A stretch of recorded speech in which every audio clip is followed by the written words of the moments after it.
এবার গ্যাসের সূত্রসমূহ আমরা কিন্তু এখানে একটা আর রেখে দিয়ে আসছিলাম, ওটা আমরা পড়ি পরে, বাট গ্যাসের সূত্রটা একটু পড়ি, তারপর এটাতে আগে যাওয়া যাবে আর কি, এরকম বুঝছো। এখন গ্যাস যেটা আছে, গ্যাসে তো একটা সিস্টেম ছিল, চারটা নিয়ামক ছিল PVTN। তাহলে চারটা নিয়ামকের মধ্যে দুইটাকে ফিক্সড রেখে আর দুইটার মধ্যে যদি পরিবর্তন করা হয় তখন কিছু সূত্র পাওয়া যাবে আর কি।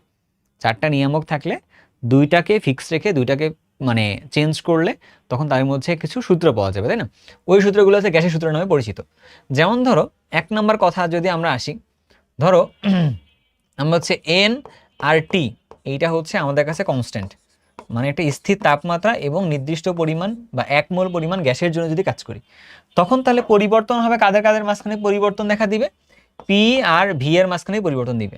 তাহলে P সমানুপাতিক 1/V, অর্থাৎ V পরিবর্তন করলে P পরিবর্তন হবে, তাহলে V বাড়াইলে P কমবে, এরকম একটা ঘটনা। অর্থাৎ এখান থেকে বলা যায় কি P আর V সমান হচ্ছে K, সমানুপাতিক চিহ্ন তুলে দিলাম। এখান থেকে বলা যায় P1V1 সমান P2V2, এটা বলে দেওয়া যায়। তাহলে এই কথাগুলো কে বলছে? এই কথাগুলো বলেছে হচ্ছে, এই কথাগুলো এই 1 নাম্বার যেটা বললাম, এই কথাগুলো আমার কথা না, এগুলো হচ্ছে বিশ্বাস করো এটা হচ্ছে বয়েলের সূত্র বলে পরিচিত আর কি। কার সূত্র এটা? রয়েল না, এটা হচ্ছে বয়েল। এটা হচ্ছে বয়েলের বয়েলের বয়েলের সূত্র। তাই বয়েলের সূত্র কি? বয়েলের সূত্রের মধ্যে বলছে 1 মোল গ্যাসের নির্দিষ্ট একটা তাপমাত্রার মধ্যে তুমি যদি আয়তন এবং চাপের ক্ষেত্রে পরিবর্তনটা লক্ষ্য করো, তাহলে তুমি যদি আয়তন কমাও তাহলে চাপ বাড়বে, আর যদি আয়তন বাড়াও তাহলে চাপ আসলে কমবে। এখান থেকে বলা যায় পিভি হচ্ছে সমান, এই দুটোর গুণফল সবসময় যেন 1 থাকে, অর্থাৎ P1V1 P2V2 এর অবশ্যই স্থির তাপমাত্রায় এই জিনিসগুলো আসলে সমান সমান হবে আর কি, এরকম ঘটনাগুলো বলছে। যেটা কে বলছে? বয়েলের সূত্রের মধ্যে বলছে আর কি, বুঝছো এটা? তাহলে এখান থেকে আমরা যদি কিছু গ্রাফ প্লট করার চেষ্টা করি বয়েলের সূত্র থেকে, তাহলে এখান থেকে আমরা বুঝতে পারবো, আমরা একবারেই বুঝতে পারবো। আমরা এখান থেকে কিছু কথা আমরা বয়েলের সূত্র থেকে নিতে পারি আর কি, এরকম। সেটা কি বলতো? আসলে বলতেছি সেটা কি, গ্রাফগুলো আমরা নিতে পারি কিছু হালকা পাতলা, বেশি নিব না আমরা, যদি অনেক কিছু পড়া যায় আমরা অনেক কিছু পড়বো না। হ্যাঁ, অনেকগুলো গ্রাফ এখানে তৈরি করা যাবে, যেহেতু আমরা এটা জাস্ট এইচএসসির জন্য চিন্তা করতেছি তাই রাখবো এটা, আদারওয়াইজ সময় থাকলে অবশ্যই পড়ানো যাইতো, তাই না? ওকে, সময়টা নেই এই মুহূর্তে। এদিকে যদি আমরা PV দেই আর এদিকে যদি আমরা Pটা দেই, তখন তাহলে কি হবে, গ্রাফটা কেমন হবে বলো তো? যে এইটা যদি এই সমীকরণ থেকেই আসে, গ্রাফ লেখার মানে সিস্টেমটা কি? গ্রাফ লেখার সিস্টেমটা হচ্ছে এটা, ধরো y সমান যদি আমাদের কাছে mx এর গ্রাফ হয়, তাহলে গ্রাফটা কেমন হবে? তাহলে মূলবিন্দুগামী সরলরেখা হবে, তাই না? মূলবিন্দুগামী সরলরেখা হবে, এটা হচ্ছে y, এটা হচ্ছে x। আচ্ছা, যদি y সমান m হয় বা y সমান ধরো k হয়, কিছু একটা দিলে আর কি, এটা কনস্ট্যান্ট ভ্যালু, তখন সেটা তাহলে কি হবে? তাহলে তাহলে এইটার গ্রাফটা তাহলে কেমন হবে? এটাতে শুধু y এর ভ্যালুটা আছে, x এর ভ্যালুটা নেই, তাহলে y, তাহলে x, তাহলে এটা y এর উপর নির্ভরশীল। যদি আমাদেরকে বলা হয় x সমান হচ্ছে k, মানে x সমান কোনো একটা ভ্যালু আছে, y সমান কোনো ভ্যালু নেই, তাহলে তখন গ্রাফটা আসলে কেমন হবে? তখন কেমন হবে? y, এটা হচ্ছে x, তখন গ্রাফটা হচ্ছে এরকম আসতেছে। সরলরেখা অধ্যায় মনে এই জিনিসগুলো পড়াইছে ভাইয়ারা আর কি, তাই না? আমি তো পারি না। তাহলে y সমান mx প্লাস c, এটার গ্রাফ তাহলে কেমন হবে? এটার গ্রাফটা হবে হচ্ছে এইটা। তাহলে এদিকে যদি আমরা দেই হচ্ছে y, এদিকে দেই আমরা যদি x, তাহলে হচ্ছে y সমান mx এরকম যাবে আর কি। তো এইটুকু অংশ হচ্ছে c। তাহলে y সমান মাইনাস mx প্লাস c, এটার গ্রাফ তাহলে কেমন হবে? এটার গ্রাফটা হবে হচ্ছে এরকম, এটার গ্রাফটা হবে হচ্ছে এরকম, যে এইরকম একটা গ্রাফ পাওয়া যাবে, তাই না? এই যে এই জায়গায় এইটুকু অংশ হচ্ছে c, তাহলে y, এটা হচ্ছে x। ঠিক আছে তো? ওকে, খুবই পচা লাগতেছে দেখতে, খুবই পচা লাগতেছে দেখতে, মানে এতটাও তো পচা আমার হাতের লেখা না, তাই না? আচ্ছা, আমি একটু লিখে দিই, হ্যাঁ, তাহলে তোমাদের জন্য একটু হয়তো আন্ডারস্ট্যান্ডিংটা ক্লিয়ার হবে। আমরা কয়েকটা গ্রাফ আমরা লিখি, তাহলে সুবিধা হবে আর কি, তাহলে ভাববা যে না ঠিক আছে, মানে এতটাও পচা হাতের লেখা হওয়ার কথা না, দায় সারা লিখতে গেলে ঝামেলা। আমরা গ্রাফ আর্ট করতেছি না, কয়েকটা কোনটা কিসের কিসের গ্রাফ আর্ট করলে তাহলে সুবিধা হবে। এদিকে 3টা গ্রাফ দিলাম। আচ্ছা,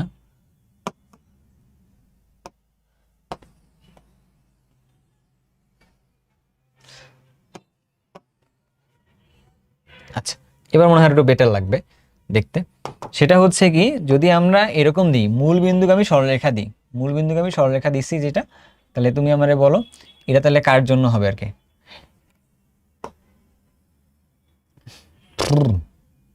ঠিক আছে, এটা যদি হয় তাহলে এটা যদি y ধরতেছি, এটা যদি x ধরি, তাহলে এটা কি হলো?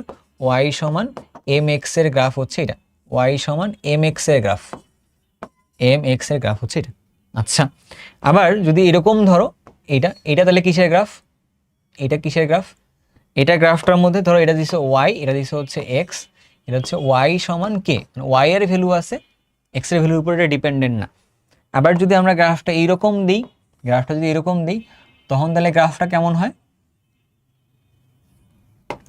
এটা হচ্ছে ওয়াই, এটা হচ্ছে এক্স, তাহলে এটা কেমন আসতেছে গ্রাফটা, এটা আসতেছে এক্স সমান হচ্ছে কে এর ভ্যালু আছে কিন্তু ওয়াই এর উপর ডিপেন্ডেন্ট না, তাই না? আমরা যদি এরকম চিন্তা করি, এখান থেকে যদি এইরকম ভাবে কেটে গেছে ধরো, তখন এটা কিসের গ্রাফ, তখন এটা কিসের গ্রাফ আমরা বলো একটু। তো এটা হচ্ছে ওয়াই, এটা হচ্ছে এক্স, অর্থাৎ ওয়াই সমান এম এক্স প্লাস সি, এটার গ্রাফ, ঠিক আছে? আবার চিন্তা করে দেখো, এখান থেকে যদি যায় এরকমটা, তখন এটা তাহলে কি হবে, ওয়াই সমান, এটা হলো এক্স, তাহলে ওয়াই সমান minus M X plus C, minus M X plus C, ঠিক আছে? এটা আরেকটা হলো গ্রাফটা কেমন পাইতে পারি, ধরো আমরা চিন্তা করি হচ্ছে কি চিন্তা করবো বলো, ধরো ওয়াই আর এক্স, ওয়াই আর এক্স এরকম একটা গ্রাফ দিচ্ছি, এই গ্রাফটা হচ্ছে এইরকম হয়ে গেছে বাঁকা একটু, এটা এইটা হচ্ছে এক্স ওয়াই এর গুণফল সমান ধরো একটা কনস্ট্যান্ট, তখন গ্রাফটা আসতেছে এটা। তো অনেকগুলো গ্রাফ লিখছি না, এই গ্রাফগুলো আমাদের কাজে লাগবে আর কি, হ্যাঁ?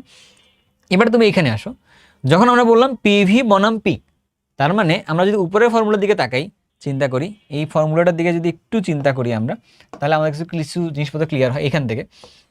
এখান থেকে যদি আমরা একটু চিন্তা করি, তাহলে পিভিটা হচ্ছে আমার কাছে ওয়াই, তাহলে ওয়াই সমান কে, এটা হয় না গ্রাফটা, ওয়াই সমান কে, এটা হচ্ছে ওয়াই, এটা হচ্ছে কি, তাহলে ওয়াই রেখছি, এটার উপর তাহলে ডিপেন্ডেন্ট না, তাহলে গ্রাফটা তাহলে কেমন হবে, গ্রাফটা হবে হচ্ছে এইরকম একটা গ্রাফ পাবো আর কি আমরা, বুঝছো জিনিসটা এবার? তো এটা গ্রাফটা হচ্ছে এটা। এবার যদি আমি তোমাদের সেম গ্রাফটার কথা বলি, বাট গ্রাফটা যদি অন্য কোনো জিনিসপত্র যদি আলাদা করে দেই, তখন তাহলে গ্রাফটা কেমন হবে, যদি তোমাকে অন্য কোনো জিনিসপত্র আলাদা করে দেই এখানে, সেটা হচ্ছে কি, তোমারে বলে দিলাম জিনিসটা হচ্ছে এইটা না, জিনিসটা হচ্ছে এইটা না, তোমাদের বললাম জিনিসটা হচ্ছে অন্যরকম, অন্যরকম মানে, অন্যরকম মানে এদিকে দিলাম হচ্ছে পি, এদিকে দিলাম হচ্ছে ভি, এটা দিলাম, তখন গ্রাফটা কেমন হবে, তাহলে পি আর ভি এর গুণফল সমান হচ্ছে কে, এটা হচ্ছে এক্স, এটা ধরুন ওয়াই, তাহলে এক্স ওয়াই এর গুণফল সমান হচ্ছে নির্দিষ্ট একটা কনস্ট্যান্ট, তখন এই গ্রাফটা হবে হচ্ছে এটা, তখন গ্রাফটা হবে হচ্ছে এটা, এটা। তো এই গ্রাফটাকে বলা হয়েছে আয়তাকার অধিবৃত্ত বলে, কি বলা হয়, আয়তাকার অধিবৃত্ত বলতেছে। তাহলে এইটা হচ্ছে আমাদের কাছে সমান্তরাল, এক্স অক্ষের সমান্তরাল, এটা হচ্ছে আয়তাকার অধিবৃত্ত আর কি, বুঝছো? তাহলে এটা জাস্ট লিখে রাখতেছে হালকা পাতলা, আর দূরে আগাইলাম না, এরকমটা এখানে লিখলাম হচ্ছে এক্স অক্ষের সমান্তরাল, এটা লিখে রাখলাম হচ্ছে এক্স অক্ষের, এক্স অক্ষের, এক্স অক্ষের সমান্তরাল, এক্স অক্ষের সমান্তরাল। আর এইটা তাহলে কি, এটা হচ্ছে আয়তাকার অধিবৃত্ত, এটা হচ্ছে আয়তাকার, আয়তাকার অধিবৃত্ত, আয়তাকার অধিবৃত্ত আর কি, বুঝছো জিনিসটা? আচ্ছা, তো আমার কাছে মনে হয় তোমার কাছে এইটা বয়েলের সূত্র কিছু জিনিসপত্র ক্লিয়ার হয়েছে আর কি, তাই না? এবার যাইছে সামনের দিকে, চলো আমি দেখি তোমার একটু কথা বলি, বয়েলের সূত্রে কিন্তু অনেক কিছু পড়ার স্কোপ আছে, আমরা কিন্তু সব পড়তেছি না, কেন বলো তো, কারণ যতটুকু আমাদের দরকার পড়বে অতটুকুই পড়ে রাখতেছি আপাতত, বাট এটা ওয়ান শট, তাই আর কি, এটা ওয়ান শট না হয়ে যদি একাডেমিক হইতো তাহলে আমরা কিন্তু অনেক কিছু পড়তাম আরও, ঠিক আছে? বাট ইঞ্জিনিয়ারিংয়ে গেলে কিন্তু পড়া লাগবে বাবা, হ্যাঁ, ইঞ্জিনিয়ারিংয়ে গেলে পড়তে হবে আর কি, এবং ভার্সিটির জন্য আমাদের হালকা কিছু পড়া লাগবে। এবার ধরো এন আর টি না রেখে আমরা করলাম কি, আমরা একটা কাজ করি, আমরা হচ্ছে আমরা হচ্ছে আমরা হচ্ছে হ্যাঁ, এবার আমরা একটা কাজ করি কি, আমরা কাজ করি হচ্ছে এটা, পি, এন আর পি যদি আমরা কনস্ট্যান্ট রাখি, যেহেতু আমাদের চারটা ছিল আমাদের কাছে, চারটা ছিল আমাদের কাছে নিয়ামক, চারটার মধ্যে আমরা দুইটাকে এখানে কনস্ট্যান্ট রাখছি, বাকি দুটা চেঞ্জ দেখছি। এবার এই দুইটাকে যদি আমরা কনস্ট্যান্ট রাখি, এই দুইটাকে যদি আমরা কনস্ট্যান্ট রাখি, তখন তুমি আমার কাছে বলো কি চেঞ্জেসটা আসবে। তাহলে বাকি থাকবে হচ্ছে ভি আর টি বাকি থাকবে, তাহলে ভি আর টি এর সম্পর্ক হচ্ছে ভি সমানুপাতিক টি, ভি সমানুপাতিক টি, এটা হচ্ছে কেলভিন স্কেলের তাপমাত্রার সাথে। আমাদের কাছে তো আসলে থিটা স্কেলটাও আছে, তাই না? থিটা স্কেল মানে কি, থিটা স্কেল না, ঠিক হচ্ছে স্কেলটার নাম কি বলে জানো, ভুলে গেলাম কেন, দেখছো ভুলে যাচ্ছে, এটা হচ্ছে কেলভিন স্কেল, একটা কি সেলসিয়াস স্কেল, দেখছো, হ্যাঁ এটা সেলসিয়াস স্কেল তাপমাত্রার সাথে, তাহলে ভি ভি এর সাথে যদি আমরা ওই জায়গায় কনভার্ট করতে যাই তখন তাহলে জিনিসটা কেমন হয়, ভি সমান ভি 0 ডিগ্রি সেলসিয়াস তাপমাত্রায় যে আয়তনটা হয় সেটা, তার সাথে হচ্ছে কত, তার সাথে হচ্ছে হ্যাঁ তার সাথে হচ্ছে θ°C তাপমাত্রা, এর সাথে ডিভাইডেড বাই কত, ডিভাইডেড বাই হচ্ছে 273 ইন্টু হচ্ছে V0। এইটা তখন দাঁড়াচ্ছে কার সাথে, যদি আমরা θ°C তাপমাত্রা হিসাব করি তখন হচ্ছে এটা। আর এইটা যেটা দাঁড়াচ্ছে আমাদের, এটা তো আমরা পরের লাইনটা লিখি নিই, এটা হচ্ছে ভি সমান হচ্ছে KT, ভি সমান হচ্ছে কে, এইটা হচ্ছে তোমার কেলভিন স্কেলের তাপমাত্রার সাথে সম্পর্ক। আর এটা কার সাথে, এটা হচ্ছে সেলসিয়াস স্কেলের তাপমাত্রার সাথে আসলে সম্পর্কিত সূত্রটা হচ্ছে এটা। এই সূত্রটা আমার দেওয়া না, এই সূত্রটা কার দেওয়া, এই সূত্রগুলো, এই সূত্রটা দেওয়া ছিল হচ্ছে কার, কি এখানে কনস্ট্যান্ট, এখানে কনস্ট্যান্টটা হচ্ছে পি, চাপটা কনস্ট্যান্ট, তাই না? এটা হচ্ছে চার্লসের সূত্র বলে প্রযোজ্য। এটা কি নাম, এটা এই সূত্রটা কার সূত্র, এই সূত্রটা হচ্ছে চার্লসের সূত্র। এটা হচ্ছে চার্লসের, আমি কি বানান ভুল লিখতেছি, আমার তো বানান ভুলে একটা বাতিক আছে, চার্লসের সূত্র। আমার দুইটা জিনিসে ভুল হয়, আমি তোমাদের বলি কটা জিনিসে ভুল হয়, দুইটা।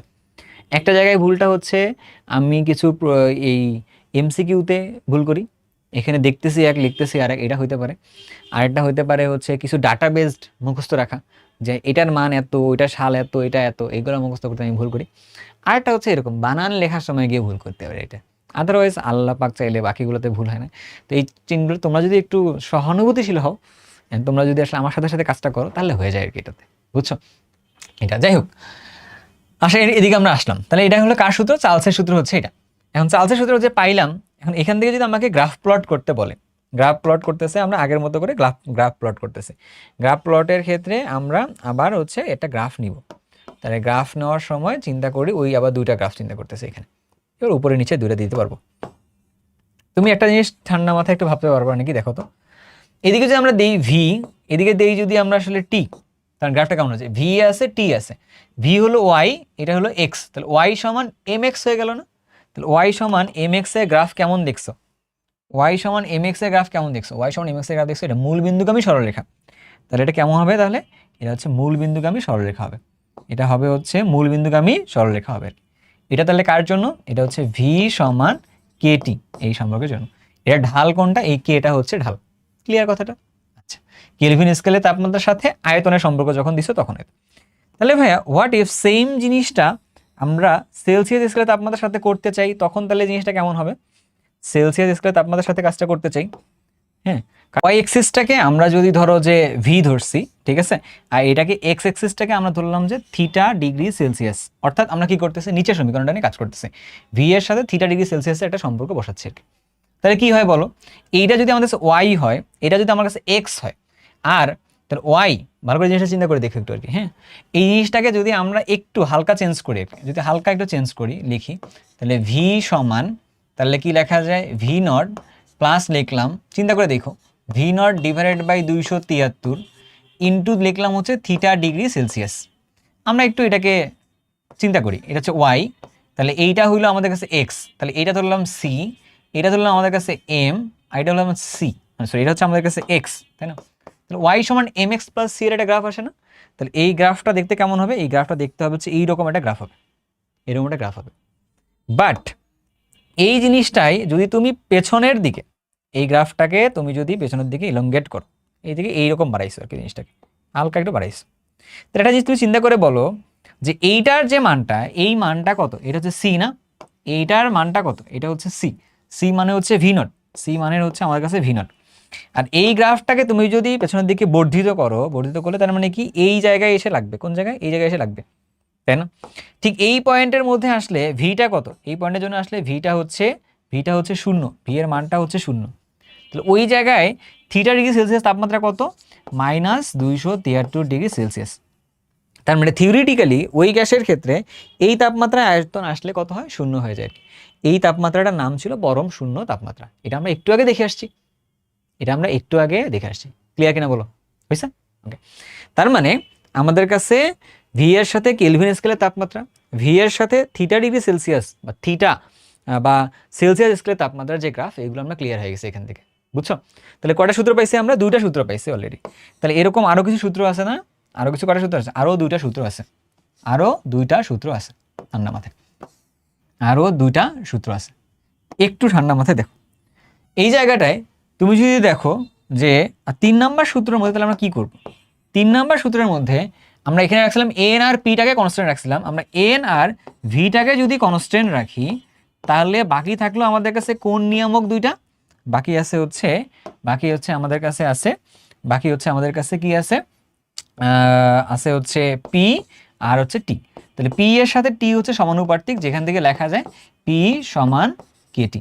আবার এইটার জন্য লেখা যাবে সেম জিনিসটা, পি সমান P nought plus P nought divided by 273 into হচ্ছে কত? ইন্টু হচ্ছে থিটা ডিগ্রি সেলসিয়াস। এই ফর্মুলাটাকে বা এই যে সূত্রটা আছে গ্যাসের জন্য, এটাকে কিসের সূত্র বলা হয়? এটাকে বলা হচ্ছে আমাদের কাছে গে-লুসাকের সূত্র বলা হয়। কি বলা হয়? গে-লুসাকের সূত্র। গে-লুসাকের, তাহলে সূত্র কয়টা বললাম আমরা? 3টা। একটা হচ্ছে বয়েলের সূত্র, চার্লসের সূত্র, আর হচ্ছে গে-লুসাকের সূত্র। তাহলে এটার জন্য গ্রাফগুলো কেমন হবে? এইরকম টাইপের, এইটা একটা গ্রাফ, এটা একটা গ্রাফ টাইপের, এরকম টাইপের গ্রাফ হবে আর কি, তাই না? তাহলে আমরা গ্রাফটা আর্ট করলাম না, এটা আবার পরীক্ষার জন্য লাগেও না, আর্ট করলাম না। 4 নাম্বারটা তাহলে কি আসবে? এন এর সাথে এবার চাচ্ছি, দেখো চিন্তা করে, সব জায়গার মধ্যে এনটা আমরা কনস্ট্যান্ট রেখে রেখে কাজ করছি। একবার ভি আলাদা কনস্ট্যান্ট, পি আলাদা কনস্ট্যান্ট, টি আলাদা কনস্ট্যান্ট। হোয়াট ইফ আমরা একটা কাজ করি, আমরা হচ্ছে পি আর টি এইটাকেই আমরা হচ্ছে কনস্ট্যান্ট রাখি, পি আর টি এইটাকেই আমরা হচ্ছে কনস্ট্যান্ট রাখি। যদি এটাকে আমরা কনস্ট্যান্ট রাখি, তো এটাকে যদি আমরা কনস্ট্যান্ট রাখি, তখন আমরা এই ফর্মুলাটাকে কি বলতে পারি? এটাকে বলা হয় তখন অ্যাভোগাড্রোর ফর্মুলা বলে। অ্যাভোগাড্রো ফর্মুলা বলে। অ্যাভোগাড্রো বানান কি ঠিক লিখতেছি? অ্যাভোগাড্রো সূত্র বলে, অ্যাভোগাড্রোর সূত্র বলতেছে। অ্যাভোগাড্রো সূত্রটার মধ্যে কি থাকতেছে? তাহলে থাকতেছে হচ্ছে ভি আর থাকতেছে এন। তাহলে ভি সমানুপাতিক হচ্ছে এন, এটা হচ্ছে অ্যাভোগাড্রোর সূত্র আর কি। তাহলে কয়টা সূত্র পাইছো? 4টা। একটা হচ্ছে অ্যাভোগাড্রোর সূত্র, গে-লুসাকের সূত্র, চার্লসের সূত্র, বয়েলের সূত্র। তো 4টা হচ্ছে আমাদের কাছে গ্যাসের সূত্র আর কি। কয়টা সূত্র পাইছো? 4টা। তাহলে আমরা 4টা সূত্রের জন্য গ্রাফ কেমন হবে না হবে দেখছি। তাহলে এবার তুমি বলো, বয়েলের সূত্র তো দেখলাম, তারপরে হচ্ছে আমরা হচ্ছে চার্লসের সূত্র দেখছি। আমরা জাস্ট একটু লিখে রাখি এই জিনিসগুলো, অলরেডি আমরা এক জায়গায় সব পড়ে ফেলছি, জাস্ট একটু হালকা করে লিখে রাখি। বয়েলের সূত্রের জন্য কোনটা? এই যে P1 V1 P2 V2, তাই না? তার উপরে কি ছিল? P সমানুপাতিক 1/V। তাহলে P এর সাথে V ছিল কেমন? ব্যস্তানুপাতিক আর কি, তাই না? এটা। সো এইটা দিয়ে আমাদের অনেকগুলো ম্যাথ করা যাবে, হাবিজাবি করা যাবে, এগুলো আমরা আসবো। সো আমার কাছে মনে হয় আমরা যদি এগুলো লিখে ফেলছি, তাহলে এই পেজগুলো আমি ডিলিট করে দিই একবারে। এই পেজগুলো ডিলিট দিয়ে পরে আমরা এগুলোর অ্যান্সারের দিকে যাই, ম্যাথগুলো করব, পরে আমরা এগুলোর দিকে যাই। যেহেতু আমি একবারে করাই ফেলছি, হ্যাঁ, একবারে যাই, আর সূত্রগুলো দরকার পড়বে না আর কি, আশা করি পড়বে না। ঠিক আছে? আচ্ছা, আমার কাছে আরেকটু জিনিস আবার পড়া লাগবে গ্যাসের সূত্রগুলোর ক্ষেত্রে, তারপরে আমরা এই ম্যাথগুলোর প্র্যাকটিসের দিকে যাবো আর কি, অনেক বেশি প্র্যাকটিস করা লাগবে। এখন তুমি একটা জিনিসের মধ্যে আসো, কয়টা সূত্র পাইছো? 4টা সূত্র পাইছো না? একটা হইছে P1 V1 সমান P2 V2। কার সূত্র এটা? বয়েলের সূত্র। আবার হচ্ছে কি লেখা যায়? P সমান KT ছিল, এরকম ছিল না? আবার V সমান KT, এটাও তো ছিল, একটা সূত্র ছিল। আচ্ছা, এখন তুমি আমার কথা বলো, এখান থেকে তুমি কি লিখতে পারো? P1 বাই P2 সমান T1 বাই T2, এটা লেখা যায়। এইখানে তুমি এটা কি লিখতে পারো? V1 বাই V2 সমান T1 বাই T2, এটা লিখা যায়। লিখলাম। এখন তুমি এই সূত্র 3টারে তুমি হচ্ছে কম্বাইন করো। তুমি কি করো? এই সূত্রগুলোকে কম্বাইন করো। কম্বাইন করলে যেটা আসতেছে, এটা আসতেছে সমন্বয় সূত্র আসতেছে। কম্বাইন করলে যেটা হয়, এটাকে কি বলা হয়? এটাকে বলা হয় সমন্বয় সূত্র বলে। তো সমন্বয় সূত্রের মধ্যে কি আসবে? পি ভি তারপরে টি দিয়ে ভাগ করতেছো। ঠিক আছে? তাহলে তুমি যদি জিনিসটার মধ্যে আসো, তাহলে এটা কত আসবে? এটা সমান হচ্ছে কনস্ট্যান্টটা, এদিকে লেখা যাবে P1 V1 divided by T1 সমান P2 V2 ডিভাইডেড বাই হচ্ছে T2। বুঝছো? এটা হচ্ছে সমন্বয় সূত্রটা। গ্যাসের সবগুলো সূত্রকে আমরা সমন্বয় করলে এরকমটা আসতেছে। এখন আমরা এই জায়গার থেকে আরেকটু জিনিস টেনে নিব এদিকে। ধরো পিভি সমান কেটি, এটা লেখা যায় কিনা? এখান থেকে যায়। এই কে যেটা আছে, এই কেটাকে আমরা চেঞ্জ করতেছি হচ্ছে আর দিয়ে। এটাকে কি দিয়ে চেঞ্জ করলাম? আর দিয়ে চেঞ্জ করছি। এই আর কি? এটা হচ্ছে মোলার গ্যাস ধ্রুবক। আর হচ্ছে মোলার গ্যাস ধ্রুবক। আর হচ্ছে কি? মোলার গ্যাস ধ্রুবক।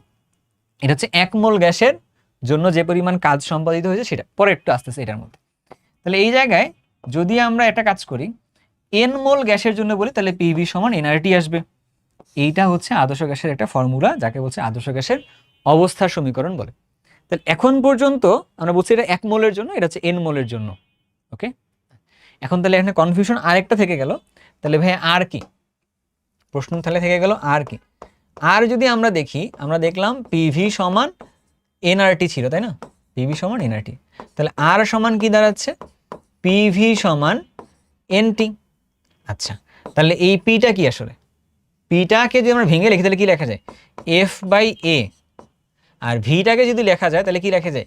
ক্ষেত্রফল ইন্টু উচ্চতা ধরলাম এইচ, ডিভাইড বাই এন, তো এন, টি তো টি। এ কেটে দিলে উপরে থাকে হচ্ছে F into H N by T. F হচ্ছে বল, এটা হচ্ছে সরণ। বল সরণের গুণফলকে আমরা কি বলি? এটাকে আমরা বলি হচ্ছে কাজ বলি। বল সরণের গুণফলকে কি বলি? কাজ বলি। এদিকে হচ্ছে এন ইন্টু টি। তাহলে আর এর থেকে কি হবে?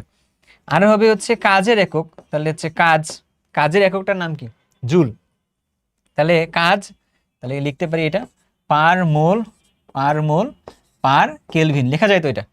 অথবা তুমি এদের নিজস্ব ইউনিটগুলো বসাও। কাজের ইউনিটটা কি? জুল, তাহলে লেখা যায় পার মোল পার কেলভিন। তাহলে আর এ ইউনিটটা কি দাঁড়াইলো? জুল পার মোল পার কেলভিন। আর আর এ তাৎপর্য কি দাঁড়াইলো? যে তুমি 1 মোল গ্যাসের তাপমাত্রা 1 কেলভিন পরিবর্তন করতে গেলে যে পরিমাণে সংকোচন অথবা প্রসারণশীল জনিত কাজ হবে, ওই কাজটাকেই প্রকাশ করতেছে হচ্ছে আর। ঠিক আছে, এখন তুমি যদি এসটিপিতে তুমি যদি আর এর মান বের করতে চাও, এসটিপিতে আর এর মান, তাহলে কি হবে? আর সমান হচ্ছে আমরা জানি PV divided by N T. P এর মান কত এসটিপিতে? 1 এটিএম। ভি এর মান কত এসটিপিতে? এটা হচ্ছে 22.4 লিটার। আর তুমি যদি এইখানে লিখো, এটাতে আসতেছে কত? এটা হচ্ছে 1 মোল, এটা হচ্ছে 1 মোল ইন্টু টি এর মানটা কত? টি এর মানটা হচ্ছে 273 কেলভিন। এখান থেকে তুমি সুন্দরভাবে আরেকটা মান পাবা। এই মানটা কত আসে? এটা আসে হচ্ছে 22.4 ভাগ 273। এটা আসতেছে 0.0821205 এরকম আসতেছে যদিও। তাহলে লিটার এটিএম, তাহলে পার মোল পার কেলভিন। এখন তুমি ভাবতে পারো ভাই আপনি ইউনিট লিখলেন জুল পার কেলভিন পার মোল। আচ্ছা দেখো তুমি না, আমরা এটাকে এটিএম এ রাখছি, এটাকে লিটার রাখছি, তাহলে তো এরকম আসছে মানটা। হোয়াট ইউ, আমরা এইটাকে এটিএম না রেখে আমরা এইটাকে রাখতেছি হচ্ছে নিউটন পার মিটার স্কোয়ার নিছি, এটাকে আমরা হচ্ছে মিটার কিউবে নিছি, তখন তো জিনিসটা আলাদা আসবে, তাই না? তো ওটাই বলতেছি। দেখো যেমন ধরো এইটাতে যদি আমরা মানটা এরকম বসাই, এটা যদি আমরা মানটা এরকম বসাই, 1 এটিএম এর জায়গায় ধরো কত বসাচ্ছি? 1.101,325 এত নিউটন পার মিটার স্কোয়ারে বসাচ্ছি, আর এই ইউনিটটা বসাইছি আর কি। তারপরে তুমি কি করছো? এখানে লিটারের জায়গায় 22.4 ইন্টু 10⁻³ বসাই তুমি মিটার কিউবে নিছো এটাকে, তাই না? আর ডিভাইড করছো কি দিয়ে? 1 মোল, তার সাথে নিছো হচ্ছে কত? 273 কেলভিনকে নিছো, 273 কেলভিনকে নিছো। তখন এর মানটা কত আসে? এই আর এর মানটা কত আসে? তখন এই আর এর মানটা দেখবে কত আসে। এবার কিন্তু আসবে জুল পার কেলভিন পার মোল ইউনিটে। 101,325 ইন্টু 22.4 ইন্টু 10⁻³ ডিভাইডেড 1 ইন্টু 273, এটা আসতেছে 8.313, আমার 8.31 দিলে হয়েছে, 8.31 জুল পার মোল পার কেলভিন। এখন তুমি আমার একটা কথা বলো, তাহলে এই যে আর এর যে ইউনিটটা তুমি চাইলে এইটা দিয়েও বের করতে পারো, জুল পার মোল পার কেলভিন বের করতে পারো, জুল পার এটিএম পার জুল ভুল বললাম, লিটার এটিএম পার মোল পার কেলভিন দিয়েও বের করতে পারো। ডাউট আছে কোনো? নেই। তাহলে আর কি জিনিস, এটা ক্লিয়ার হয়ে গেছে। আর এর এসটিপিতে মান কত ক্লিয়ার হয়ে গেছে। তাহলে তোমার একটা কাজ দিই, তাহলে তোমার একটা কাজ থাকুক, তুমি এসএটিপিতে আর এর মান বের করো, তুমি হচ্ছে এনটিপিতে আর এর মান বের করো। তুমি এটা একটা কাজ করো, তাহলে তুমি দেখবা তোমার কাছে বেশ কিছু জিনিসপত্র ক্লিয়ার হয়ে যাবে আর কি এক একটা। তাই আমরা আগে কিছু এমসিকিউ সেরে আসছিলাম, ওই এমসিকিউগুলো ক্লিয়ার করি এবং ম্যাথও করি সামনে আর কি। এমসিকিউ সারছিলাম কিছু। এবার তুমি আমারে বলো এসআই এককে আর এর মান নিচের কোনটা? এসআই একক মানে কি? যেটা ইন্টারন্যাশনালি সবাই আমরা মানতেছি না, এটা কোনটা? জুলেরটাই তো। ওকে, তাহলে সেটা কোনটা হবে? তাহলে সেটা হবে হচ্ছে 8.314 পার জুল পার মোল পার কেলভিন। ক্লিয়ার না? এবার আসো মোলার গ্যাস দ্রবক আর এর মাত্রা কোনটা আর কি। কাজ পার মোল পার কেলভিন ছিল, এটা কাজ পার কাজ বলছে, এটা হচ্ছে না, কাজ পার মোল পার কেলভিন, ঠিক আছে, পার মোল কথাটা নাই, কাজ পার মোল পার কেলভিন, দুইটা তো সেম জিনিস, এটা সেম, দুইটা সেম মনে হচ্ছে। সো এর মধ্যে আসলে মনে হয় টাইপিং মিস্টেক আর কি, এরকম, বুঝছো? এটা ক্লিয়ার? তাহলে আমাদের কাছে এরপরে কিছু আসিল। আচ্ছা, এইখানে আরেকটা ছোট্ট জিনিস আছে, এই জিনিসটা পড়তে পারলে আমাদের কাছে ক্লিয়ার হয়ে যাবে এটা। এবার এখানে বলছে কি এসআই এককে বোলসম্যান ধ্রুবকের মান বলতে বলছে। আচ্ছা, ঠান্ডা মাথায় জিনিসটা বুঝতে হবে আরেকটু। তোমাদের কি প্যারা লাগতেছে অনেক? আমরা একটু জাস্ট একটু এই জায়গায় থিওরিটিক্যাল পার্ট একটু বড় করে ফেলছি, হ্যাঁ, যাতে করে আমাদের জন্য একটু সুবিধা হয় পরের দিকে পড়তে আর কি। কারণ আমাদের এখানে ম্যাথ করাতে প্রবলেমটা না, এখানে জিনিসগুলো বুঝতে একটু প্রবলেম আছে, ওই বোঝাগুলো একবারে ক্লিয়ার করে নিচ্ছি, তারপর আসলে ম্যাথ করতে যাবো আর কি, ম্যাথগুলো শুধু প্র্যাকটিস। আচ্ছা, বোলসম্যান ধ্রুবক যেটা, এটাকে কি দিয়ে প্রকাশ করা হয়? এটাকে কে দিয়ে প্রকাশ করা হয়? কি দিয়ে প্রকাশ করা হয়? কে দিয়ে প্রকাশ করা হয়।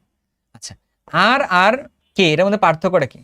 আর হচ্ছে মোল পরিমাণের জন্য, মোল পরিমাণ গ্যাসের জন্য, মোল পরিমাণের জন্য। আর কে যেটা আছে, কে এর মানটা তাহলে কিসের জন্য বলো তো? কেটা হচ্ছে একটি একটি গ্যাসীয় গ্যাসীয় অণুর জন্য, বুঝছো? তার মানে আমরা যদি বলি এন অফ এ অর্থাৎ অ্যাভোগাড্রো সংখ্যক, অর্থাৎ এটা মান কত? 6.02 ইন্টু 10⁻23। তাহলে এতটি অণুর জন্য কাজ কোনটা? আর। এতটি অণুর জন্য আর, তাহলে একটা অণুর জন্য যেটা হবে ওটাই হবে আমাদের কাছে কে। তাহলে কে সমান কি হলো? আর ডিভাইডেড বাই 6.02 ইন্টু 10⁻23। এটাই হচ্ছে কে এর ফর্মুলা। এই মানটা করলে যেটা আসবে সেটাই হবে অ্যান্সার, সেটাই হবে অ্যান্সার। তাহলে কত হবে? আর এর মান কত? 8.314 বা 8.31 ডিভাইডেড বাই 6.02 ইন্টু 10⁻23। তাহলে কত আসলো? 1.38 ইন্টু 10⁻23। বুঝছো এটা? তাহলে এইটাতে তাহলে কি আসবে বলো তো? এখানে ছিল হচ্ছে এটা পার মোলের জন্য ছিল না, এটা পার মলিকিউলে গেছে, তাহলে এটা জুল পার কেলভিন পার মলিকিউলে এটা আসতেছে আর কি, পার মলিকিউল মানে একটা অণুর জন্য কত সেটা। তো মানে তাহলে কত হবে? 1.38 ইন্টু 10⁻23। সো আমাদের কাছে দেখো সবকিছু এখন ক্লিয়ার। এবার আমরা মনে হয় প্র্যাকটিসের জন্য যাইতে পারি আর কি, অনেক কিছু পড়ে ফেলছি। এখন তুমি করতে গিয়ে দেখো তো বোঝো কিনা, বলো তুমি বুঝছো কিনা, আমার একটু বুঝে বুঝে বলো। প্রশ্নে কি বলছে যে বয়লের সূত্রের সমীকরণের লেখচিত্র কোন ধরনের হয় আর কি। তো বয়লের সূত্রের লেখচিত্রগুলো আমরা কিন্তু দেখছি। তো বয়লের সূত্রের মধ্যে এখন আমাদের কাছে কিছু আছে, আইসোথার্ম বলছে, আইসো বার বলছে, আইসো কোর বলতেছে, আইসো মোর বলছে। আইসো মানে কি আসলে? সেম বা সিমিলার, এই কথার মানে তো সেম বা সিমিলার টাইপের, তাই না? তো বয়লের সূত্রের মধ্যে কোনটা কনস্ট্যান্ট থাকে? এন আর টি যেটা ছিল এইটা ছিল কনস্ট্যান্ট ছিল। তার মানে আমাদের যে গ্রাফগুলো আমরা ড্র করি বয়লের সূত্রের মধ্যে, এটা হচ্ছে সেম একটা টেম্পারেচারের মধ্যে করি। তাহলে তাপমাত্রা যখন সেম থাকে তো তখন তার মধ্যে যে গ্রাফগুলো আমরা পাইছি বয়লের সূত্রের মধ্যে, এই গ্রাফগুলোকে বলা হয় হচ্ছে আইসোথার্মাল বলে বা আইসোথার্ম বলে আর কি এটাকে। তাহলে বয়লের সূত্রের মধ্যে গ্রাফটাকে কি বলা হয়? আইসোথার্ম বলা হয় আর কি এটা। পরের দিকে আসো। 20 ডিগ্রি সেলসিয়াস তাপমাত্রায় 80 কিলোপ্যাসকেল চাপে একটি নির্দিষ্ট পরিমাণ গ্যাসের আয়তন এত। 25 ডিগ্রি সেলসিয়াস তাপমাত্রায় উক্ত গ্যাসের আয়তন এত হলে গ্যাসের চাপ কত আর কি। তাহলে হচ্ছে এখানে চাপ চাইছে, এটা মেডিকেল আসার একটা প্রশ্ন। আচ্ছা, তাহলে প্রথম ক্ষেত্রে যদি আমরা বলি তাপমাত্রাটা দেখো চিন্তা করে, তাপমাত্রা হচ্ছে 20 ডিগ্রি আর এটা দেওয়া আছে হচ্ছে 20 ডিগ্রি। আচ্ছা, তার মানে তাপমাত্রা ফিক্সড আছে, তাহলে এটা কিসের জন্য হবে? বয়লের সূত্র হচ্ছে। তাই বয়লের সূত্র কি? P1 V1 সমান P2 V2 সমান হচ্ছে P2 V2। তাহলে এইটা হচ্ছে আমাদের কাছে P1, এটা হচ্ছে P1, এটা হচ্ছে আমাদের কাছে V1, আর এইটা হচ্ছে আমাদের কাছে V2, এটা হচ্ছে আমাদের কাছে V2। তাহলে P2 কত? তাহলে P2 সমান হচ্ছে P1 V1 divided by V2। এখন তুমি চিন্তা করে দেখো P1 এর মান কত? 80। P1 এর মানটা হচ্ছে 80। V এর মান কত? V1 এর মানটা হচ্ছে 0.25, V2 এর মানটা কত? 0.50 এটা। তাহলে এখন যদি তুমি ক্যালকুলেট করে বের করতে পারো তখন তোমার কাছে ক্লিয়ার। তাহলে হচ্ছে 80 ইন্টু 0.25 ডিভাইডেড বাই 0.50, তাহলে কত আসতেছে 40, তাহলে হচ্ছে 40 কিলো প্যাসকেল। কেন আগেরটা হচ্ছে কিলো প্যাসকেল ইউনিটে ছিল তাই আর কি এটাতে। তাহলে কোনটা আসবে অ্যান্সারটা, তাহলে হচ্ছে অ্যান্সারটা আসবে হচ্ছে 40 কিলো প্যাসকেল। এগুলো কিন্তু খুব বেশি জটিল কাজ না, এগুলো খুব সহজ কাজ। হ্যাঁ, আমরা যে আগেগুলো সবগুলো ভালো করে বুঝে থাকি তাহলে এগুলো সব আমরা করে ফেলতে পারবো আর কি। বয়েলের সূত্র অনুসারে কি ছিল, বয়েলের সূত্র ছিল এটা P1 V1 P2 V2, আর V এর সাথে 1/P, এটাও ট্রু ছিল। বাট V1/T1 V2/T2 এটা তো আসলে চার্লসের সূত্র ছিল, তাই না? তার মানে এইটা কারেক্ট না। তাহলে কারেক্ট কোনটা, এই দুটা কারেক্ট। তাহলে 2 আর 3 নাম্বারটা হচ্ছে বয়েলের সূত্র অনুসারে কারেক্ট। আচ্ছা, 25°C তাপমাত্রায় এত আয়তনের একটি পাত্রে এত চাপে আছে, একই তাপমাত্রায় ওই গ্যাসকে এত আয়তনের পাত্রে স্থানান্তর করা হলে চাপ কত হবে আর কি। এত তাপমাত্রাটা একই না, 25°C তাপমাত্রা আছে, এবার এইখানে গিয়ে আমরা বলতেছে একই তাপমাত্রা বলতেছে। তাহলে বয়েলের সূত্র, বয়েলের সূত্র অনুযায়ী আমরা কি জানি, P1 V1 সমান P2 V2, এইটা বলছে চাপ কত হবে, তাহলে P2 এর মান বের করতে বলছে। তাহলে P2 সমান কত হবে, P1 V1 ডিভাইডেড বাই হচ্ছে V2। আমাদের কাছে দেওয়া আছে V1 এর মান দেওয়া আছে হচ্ছে 125 cm3, P1 এর মান দেওয়া আছে 99.99 কিলো প্যাসকেল এটা। তারপরে হচ্ছে V2 এর মান যেটা আছে এটার মানটা কত, এটার মানটা হচ্ছে 150 cm3 এটা। এখন আমাদের বের করতে বলছে P2 এর মান, এখানে ক্যালকুলেটরে বসাইলে আমার মনে হয় অ্যান্সার চলে আসতেছে আর কি। সো তোমাকে জাস্ট বুঝতে হবে কোনটা কিসের ফর্মুলা। এর বলছে স্থির বায়ুমণ্ডলীয় তাপমাত্রায় অঞ্চলে এত চাপে একটি বেলুনে এতটুকু গ্যাস ভর্তি আছে, উড়িয়ে দেওয়া হইলো।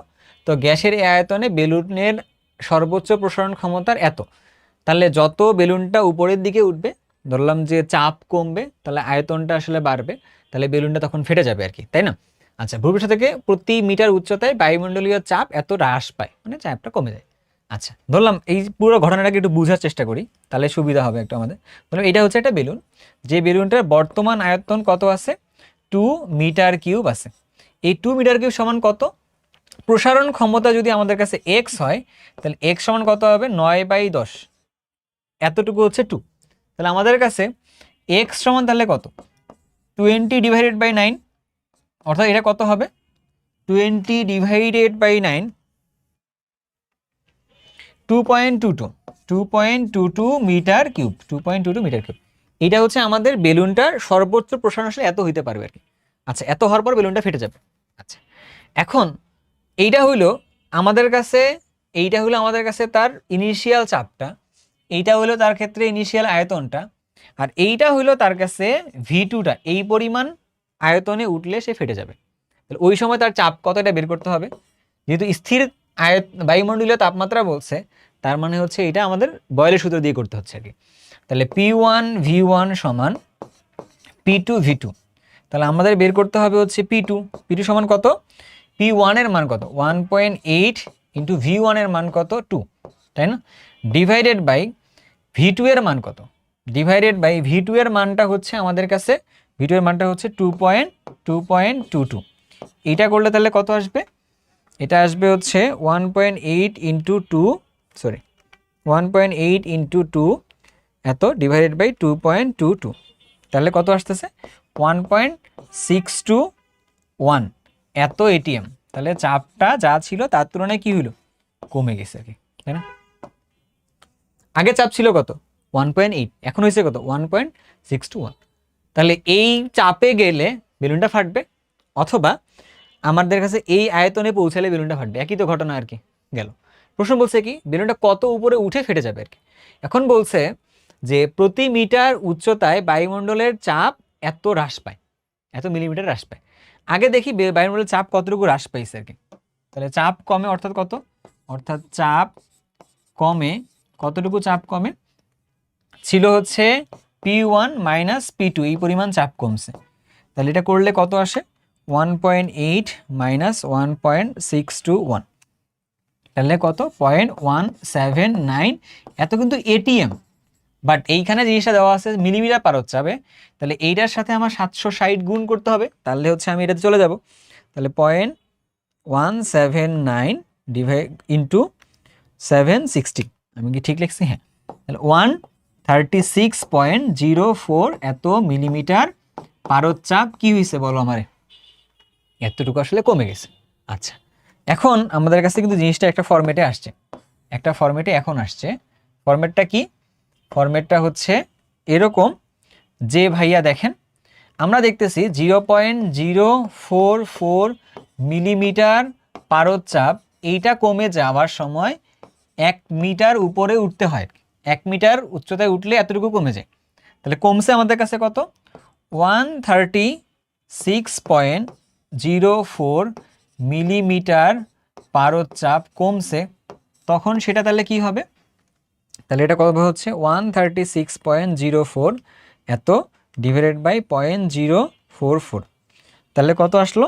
আলটিমেটলি আসতেছে 136.04 ডিভাইডেড বাই 0.044, এটা হিসাব নিকাশ করলে 3091.81 এত মিটার যদি উচ্চতায় ওঠে সেক্ষেত্রে বেলুনটা গিয়ে ফেটে যাবে আর কি, সেক্ষেত্রে বেলুনটা গিয়ে ফেটে যাবে। বুঝছো? হ্যাঁ, ডান।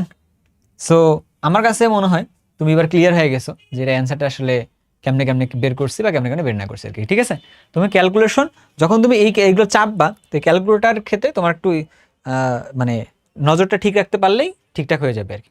তবু আমরা চাইলে আরেকবার জিনিসটাকে রিভাইজ করে নিই, কারণ একটা জিনিস বলে কি যে একটা ম্যাথ করার পরে তোমার হচ্ছে ম্যাথটা সম্পর্কে একটু ভালো মানে রিভাইজ না করলে জিনিসটা প্রবলেম হয়। আমার ক্ষেত্রে এটা প্রবলেম বেশি হয়, এখন এসে এই প্রবলেমটা বেশি হয়। কারণ যখন আমার কাছে কাছাকাছি বোর্ড থাকে তখন অনেক সময় দেখা গেছে যে একটা দশমিক উপাস করি ঝামেলা হয়ে যায় আর কি এটাতে। চলো এটা পরে দেখি, ঠান্ডা মাথায় বুঝো। স্থির বায়ুমণ্ডলীয় তাপমাত্রায়, তাহলে তাপমাত্রার স্থির বয়েলের সূত্র মানছে। এত চাপে এতটা বেলুন আছে, এটা হচ্ছে সেই বেলুনটা, যে বেলুনটা চাপ বর্তমান কত 1.8, এটা আয়তন কত এত। আচ্ছা নিলাম। এখন বলছে কি এই বেলুনটা নিচের থেকে যত উপরের দিকে যত যাবে তত তার ক্ষেত্রে কি হবে, তত তার ক্ষেত্রে চাপটা কমবে। তাহলে চাপ কমা মানে তাহলে কি আয়তনটা বাড়বে। তাহলে আয়তনটা বেড়ে তার সর্বোচ্চ প্রসারণে যখন পৌঁছাবে তারপরেই তার সে ফেটে যাবে, তাই না ঘটনাটা? আচ্ছা, তাহলে সর্বোচ্চ প্রসারণ তাহলে কত? ক্লু দিছে যে বর্তমানে যে 2 মিটার কিউব আছে এইটাই হচ্ছে সর্বোচ্চ প্রসারণ ক্ষমতার 10/9 ঠিক আছে। তাহলে এটা যদি চিন্তা করে দেখি তাহলে 2 মিটার কিউব সমান হচ্ছে x হচ্ছে 9 এত, তার মানে তার সর্বোচ্চ প্রসারণ কত হতে পারবে এত। তাহলে ধরলাম এখান থেকে সে এই পর্যন্ত উঠছে, এইখানে তার আয়তনটা কত, তার আয়তনটা হয়ে গেছে এত, ঠিক আছে, সর্বোচ্চ প্রসারণ। তারপরে গেলে তো সে ফেটে যাবে আর কি। তাহলে ওটা হচ্ছে তার V2, এটা তাহলে ওই জায়গায় গিয়ে তার চাপ কত হচ্ছে P2 বের করছে। তাহলে তার চাপ কতটুকু কমে গেল? কমে গেল হচ্ছে ইনিশিয়ালি ছিল 1.8, তারপরে আসছে কত এত। এটা গেলে এটিএম এ ছিল হিসাবটা। এটিএম থেকে আমাদের কোথায় যেতে হবে? এটিএম থেকে আমাদের কাছে যাইতে হবে হচ্ছে মিলিমিটার পারদচাপে যেতে হবে, কারণ এইটা আবার মিলিমিটার পারদচাপে দিয়ে রাখছে আর কি। তাহলে এটিএম এর পার্থক্যটা বের করে এটাকে মিলিমিটার পারদচাপে নিয়ে আসছি। করার পরে দেখতেছি এত মিলিমিটার পারদচাপ কমে যায় 1 মিটার উচ্চতা ওঠার পরে। তাহলে এত মিলিমিটার পারদচাপ কমে যায় তাহলে কোথায়? এত মিটার উচ্চতা ওঠার পরে আর কি। বুঝছো? ক্যালকুলেটর একটা চাপ চাইপে ঠিকঠাক বের করতে হবে আর কি এটা। সো আমরা একটু এইটাকে শুধুমাত্র একটু ফিক্সড করে নিয়ে দেখিয়ে দিলে কত হয়। এটা ঠিকঠাক আছে হিসাবে, এটা হচ্ছে 1.8 মাইনাস 1.621 বিয়োগ করলে 0.179, ঠিক আছে, ইন্টু 760 গুণ করলে যেটা হয় 136, এটাও ঠিক আছে। তাহলে ডিভাইডেড 0.044, তাহলে কত আসে 3091.81 আর কি, ঠিক আছে। সব কিছু তাহলে ঠিকঠাক আছে। এখন তুমি ঘটনার মধ্যে আসো, তাহলে তোমার এই ম্যাথটা তোমার জন্য একটু জরুরি আছে, ভালোভাবে একটু করে রাখবে আর কি, বুঝে বুঝে একটু করবো, তাহলে ক্লিয়ার হয়ে যাবে আর কি। আচ্ছা, পরের দিকে আগে আসো। চাপ অপরিবর্তিত রেখে, তার মানে চাপ অপরিবর্তিত মানে কি? চাপটা চেঞ্জ করি নেই, চাপ অপরিবর্তিত, এই কথাটা মানে কি?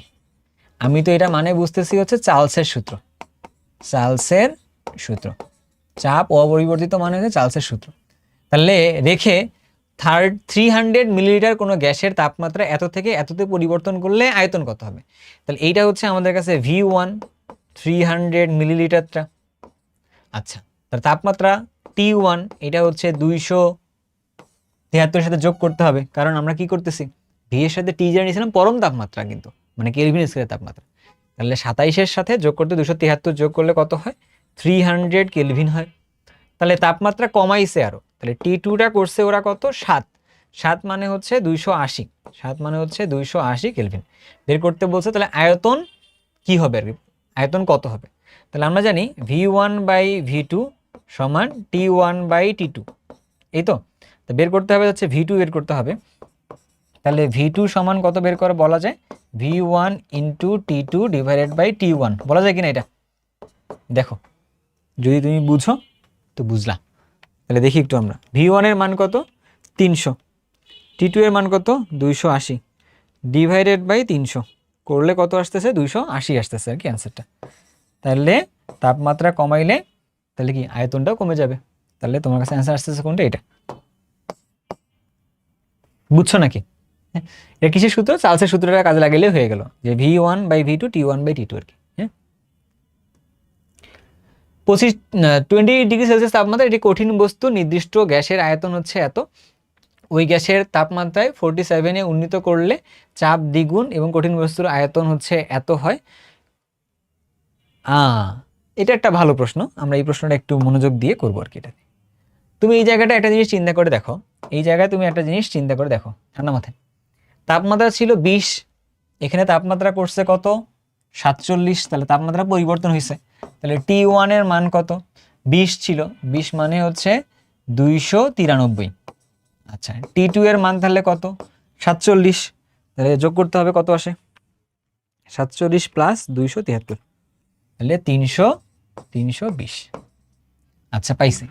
নির্দিষ্ট একটি কঠিন বস্তুর নির্দিষ্ট পরিমাণ গ্যাসের আয়তন। আচ্ছা, কঠিন বস্তুর সহ গ্যাসটার আয়তন, পুরো পাত্রের মধ্যে যদি কঠিন বস্তুটা থাকে এটা আসে সেখান থেকে এটা। তাহলে ধরো এই রুমের ভিতরে আমি একটা কি রাখছি, একটা আলমারি আছে। তো ওই আলমারিটা একটা কঠিন বস্তু, ও একটা জায়গা দখল করে আছে, তার বাইরে পুরোটাই হচ্ছে গ্যাস। তাহলে টোটাল আয়তন যেটা, সেখান থেকে ওই জিনিসটার আয়তনটা বাদ দিলেই আসলে পেয়ে যাব পুরো গ্যাসের আয়তনটা কতটুকু ছিল আর কি, তাই না? তাহলে আমাদের কাছে এইটা যে আয়তনটা আছে, ধরলাম এটা হচ্ছে V1, এটা হচ্ছে কত? V1 সমান তাহলে কত? 0.12, দুটাই কিসে দেওয়া আছে দেখছো আবার? এটা দেওয়া আছে লিটারে, এটা দেওয়া আছে সেন্টিমিটার কিউবে, বিপদ, তাই না? তাহলে এইখানটার মানটা আবার নিতে হবে সেন্টিমিটার কিউবে। তাহলে 0.12 এত লিটার সমান ইন্টু 10⁻³ করলে যাব হচ্ছে আমরা সেন্টিমিটার কিউবে যাব, তাই না? এটা করলে যাব আর কি। তাহলে করে দেখি কত হয় একবারে। 0.12 ইন্টু 10⁻³ করলে দাঁড়াচ্ছে 0.12 ইন্টু 10⁻³ করে দাঁড়াচ্ছে 120। তাহলে এটা হচ্ছে 120 সেন্টিমিটার কিউব নিলাম। আচ্ছা, তাহলে এখান থেকে আমরা লিখতে পারি কিনা যে 120 সেন্টিমিটার কিউব মাইনাস হচ্ছে এক্স সেন্টিমিটার কিউবের একটা কঠিন বস্তু এখানে আছে। এখন ওই জায়গায় কি আমাদের ক্ষেত্রে চাপের কথা বলছে? হ্যাঁ, দেখো চাপ দ্বিগুণ করলে বলছে, তাহলে P1 বলে কিছু একটা হবে, ধরলাম P। তাহলে V2টা কত হবে? V2 বলছে কমে গেছে 71, তাহলে 71.5 মাইনাস হচ্ছে ওই এক্স, কঠিন বস্তু তার আয়তন কমেনি, তাই না? আর P2 তাহলে কত হবে? P2 হচ্ছে টোয়াইস P, চাপ দ্বিগুণ করলে এত। আমার কাছে মনে হয় জিনিসটা ক্লিয়ার। ওকে, তুমি এখন ঠান্ডা মাথায় একটা ছোট্ট জিনিস চিন্তা করো। ঠান্ডা মাথায় তুমি একটা ছোট্ট জিনিস চিন্তা করো, ঠান্ডা মাথায়। তোমার কাছে দেখো সবগুলোই আছে, তুমি জানো ফর্মুলাটা, P1 V1 বাই T1 সমান P2 V2 divided by T2, সমন্বয় সূত্র যেটা ছিল সেটা, ঠিক আছে? এখন তোমাকে বের করতে বলছে কি, ওই এক্স এর মানটা বের করতে বলছে। P1 এর মান তুমি জানো, ধরলাম P বসাইছি। V1 এর মান তুমি বসাইছো কত? 120 minus x divided by T1 এর মান তুমি কত বসাইছো? 293 সমান P2 এর মান কত বসাইছো? Twice P। V2 এর মান তুমি কত বসাইছো হচ্ছে তোমার কাছে 71.5 মাইনাস এক্স ভাগ T2 এর, T2 হবে না, T2। তো T2 এর মান কত বসাবা? 320 বসাবা। এখান থেকে ক্যালকুলেট করলে তো P আর P কেটে দেওয়া যায়, এখান থেকে ক্যালকুলেট করলে তোমাকে একটা এক্স এর একটা মান আসবে। ওই এক্স এর মানটাই হচ্ছে তোমার কাছে কি, কঠিন বস্তুটার একটা আয়তন সেন্টিমিটার কিউবে একটা আসবে, বুঝছো? সো আমাদের কাছে পুরো জিনিসটাকে একটু বুঝে আগাইতে হবে। 100 ডিগ্রি সেলসিয়াস তাপমাত্রায় এত চাপে কার্বন ডাইঅক্সাইড গ্যাসের ঘনত্ব কত? আচ্ছা, আমি যদি এত কিছু জানতাম তাহলে তো কাজই হইতো, তাই না? আর দেখি একটু আমরা জানি পিভি সমান এনআরটি, এটা তো জানতাম, এটা জানতাম না? হ্যাঁ, তাহলে পিভি সমান WRT divided by capital M, এটা তো বলা যায়। আচ্ছা, তাহলে কি লিখতে পারি? PM সমান W/V/RT, এটা তো বলা যায়। যে তাহলে এই যে W/V যেটা আছে ওটাই তো ডেনসিটি বা ঘনত্ব, তাহলে PM সমান DRT, এটা বলা যায়। তাহলে D সমান PM ডিভাইডেড বাই RT। তাহলে P এর মান কত? P এর মানটা এখানে বলে দিচ্ছে হচ্ছে এত। এখন তুমি কি কি বসাবা না বসাবা তার উপর অনেক কিছু নির্ভর করতেছে। তুমি ঘনত্ব কোন ইউনিটে চাও এটা তো বলে দাও না এখানে আপাতত, তাই না? আচ্ছা, সমস্যা নেই, আগে পি এর মানটা বসাই আসো। পি এর মানটা বসাবো হচ্ছে এটিএম এ 1.0526। এম এর মানটা তুমি বসাবো হচ্ছে কোথায়? 44। 44 করতে পেলে 44, ঠিক আছে? 44 করতে পেলে বলো তো কার্বন ডাইঅক্সাইডের ভর বসেছে এখানে। আর এর মান কত বসাবা? 0.082। আচ্ছা, এটা কেন? কারণ আর এর ইউনিট হচ্ছে দুইটা, একটা লিটার এটিএম পার মোল পার কেলভিন বের করছিলাম, আর একটা হচ্ছে জুল পার মোল পার কেলভিন বসাইছিলাম। উপরে যেহেতু এটিএম বসাইছি আর এখানে যদি এটা বসাচ্ছি তার মানে এভাবেই যেতে হবে, তাই না? টি এর মানটা কত? টি এর মান হচ্ছে 373। 373 এক্ষেত্রে ইউনিটটা কত আসবে জানো? ইউনিটটা নিয়ে ক্যাসেলটা লাগবে আর কি মূলত, ঠিক আছে? কোনো সমস্যা নেই, দেখবে যে বলে দিচ্ছি তোমাদের কি আসবে না আসবে দেখতেছেন। এখন তাহলে যদি আমরা এখানে ক্যালকুলেটর কোথায় রাখলাম, 1.0526 ইন্টু 44 ভাগ 0.0821 ইন্টু 373, তাহলে 1.51। এখন তুমি বলো তো ইউনিটটা কত আসবে? ইউনিটটা কত আসবে? আমি একটু ইউনিটটা বের করি। এইটার ইউনিটটা ছিল কত? এটিএম উপরে ছিল না? এইটাটা কি ছিল? এটা ছিল গ্রাম পার মোল ছিল, গ্রাম পার মোল ছিল এটা ইউনিটটা। নিচে কি ছিল? এটা ছিল লিটার এটিএম পার মোল পার কেলভিন। আর এটা কি ছিল? এটা ছিল কেলভিন। তাহলে কেলভিন পার মোল এটিএম, তাহলে কি হবে? গ্রাম পার লিটার। এটা হচ্ছে এই ইউনিটটা। জিনিসটা কি বুঝছো নাকি? এই হচ্ছে অবস্থাটা। তাহলে কেমনে কি বের করা যায়? এই যে ফর্মুলা আছে এখান থেকে বের করা যাবে, ঠিক আছে? গেলুসাকের চাপের সূত্রের ক্ষেত্রে কোনটি সঠিক? গেলুসাকের চাপ, গেলুসাকের ক্ষেত্রে কি যেন সমান ছিল বলতো?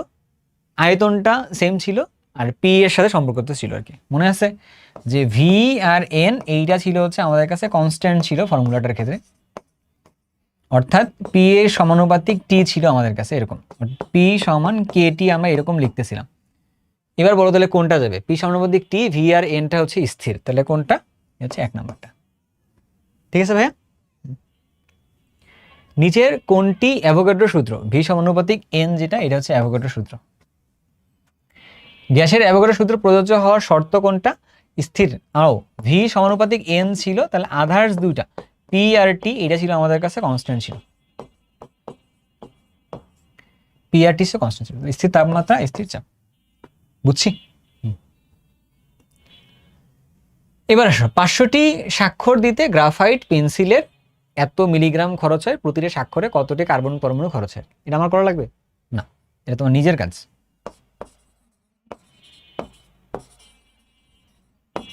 বুঝছো? এগুলো আমাদের পরিমাণগত রসায়ন যতটুকু পড়ছি তার সাথে মিলিয়ে কাজ করা যাবে আর কি। এবার তুমি আসো এখানে আমরা সৃজনশীল দিকে পারি কিনা। আয়তন বনাম চাপ দিচ্ছে গ্রাফটা, তাহলে এটা হচ্ছে আমাদের কাছে বয়েলের সূত্র। তাহলে এটা হচ্ছে আমাদের কাছে বয়েলের সূত্র, এটা হচ্ছে আমাদের কাছে বয়েলের ক্ষেত্রে এটা বলছে। আর এরা বলছে চাপ ভার্সাস তাপমাত্রা, তাহলে পি ভার্সাস এটা যখন দিচ্ছে তাহলে এটা হচ্ছে আমাদের কাছে গেলুসাকের সূত্র আর কি। তাহলে এটা হচ্ছে আমাদের কাছে গেলুসাক। কেন? কারণ আয়তনটা তাহলে এখানে স্থির আছে আর কি, এটা, তাই না? আচ্ছা, উদ্দীপকের এক্স এর মান নির্ণয় করতে বলছে গ নম্বরে।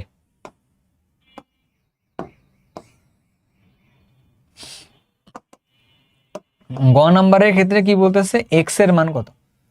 তাহলে আমরা যদি চিন্তা করে দেখি, এইটা একটা পয়েন্ট, এটা একটা পয়েন্ট, এটা হচ্ছে P1 আর পি আর ভি এর গুণফলটা এটা, তাই না? এটা তাহলে এই পয়েন্টটাকে যদি আমরা চিন্তা করি, এটা 100 কমা এক্স, আর এই পয়েন্টটা হচ্ছে 50,2। এই দুইটা পি আর ভি এর গুণফল, পি আর ভি এর গুণফল সবসময় সমান হবে। তাহলে আমরা জানি বয়েলের সূত্র অনুযায়ী P1 V1 সমান P2 V2। আচ্ছা, তাহলে এটাকে ধরতেছি আমরা, ধরো যে P1 ধরি, এটাকে P1 ধরা মানে ধরো যে 100 সরি P1 না, এক্স মানে হচ্ছে চাপ বুঝেছে, তাই না? তাহলে হচ্ছে ধরলাম এটা, ধরলাম আমরা তাহলে এক্স ইন্টু V1 মানে ধরতেছি আমরা হচ্ছে 100, P2 মানে আমরা ধরতেছি হচ্ছে P2 কোনটা, P2 হচ্ছে আমাদের 2, V2 মানে হচ্ছে 50। তাহলে এখান থেকে হিসাব নিকাশ করলে আমাদের একটা এক্স এর একটা মান আসে। তাহলে কত আসে এক্স এর মানটা? 1 আসে মনে হয়, তাই না? কত আসে? 1 আসে। এটা আহামরি কিছু না, এটা হচ্ছে এমসিকিউতেই প্রশ্ন হয়, বাট এটা সিকিউতে এসে গেছে। এটা কি বোর্ডে আসার প্রশ্ন আমরা সলভ করতেছি? হ্যাঁ, বোর্ডে আসার প্রশ্ন সলভ করতেছি, বাট উদ্ভাসের পরীক্ষায় তুমি দেখবে এটা এমসিকিউতে এরকম একটা প্রশ্ন তোমার চলে আসবে আর কি, এটা বুঝছো? আচ্ছা, এখন তুমি যদি যাও, তুমি এখানে গ্রাফ থেকে এমনিতেও বলতে পারো যে 1 2 এমনি মনে হয় আগাচ্ছে আর কি, এটা দেখে দেখে মনে হইতেছে, বাট ম্যাথ করে করে বের করবা। 4 নাম্বার প্রশ্নের মধ্যে কি বলছে বলো? 4 নাম্বার প্রশ্ন বা ঘ নাম্বার প্রশ্নের মধ্যে কি বলছে? যে উদ্দীপকের লেখচিত্রগুলো বিশ্লেষণ করে প্রাপ্ত সূত্রদ্বয়ের তুলনা করো আর কি। আচ্ছা, একটা হলে বয়েলের সূত্র, একটা হচ্ছে বয়েলের সূত্র, 1 নাম্বার হচ্ছে বয়েলের সূত্র, একটা হচ্ছে বয়েলের সূত্র, যে সূত্র থেকে আমরা একটা কথার মধ্যে আসতে পারি P1 V1 সমান P2 V2। এটা কি আমরা ছিল শুরুতে? না, এটা ছিল হচ্ছে P এর সাথে 1/Vটা, অর্থাৎ V এর সাথে 1/P ব্যস্তানুপাতিক যেটা ছিল সেটা। আর 2 নম্বর যে সূত্রটা ছিল কাজ করছে, এটার নাম আমরা কি বলতেছিলাম? চাপ, তাই না? এটা হচ্ছে গে-লুসাকের সূত্র,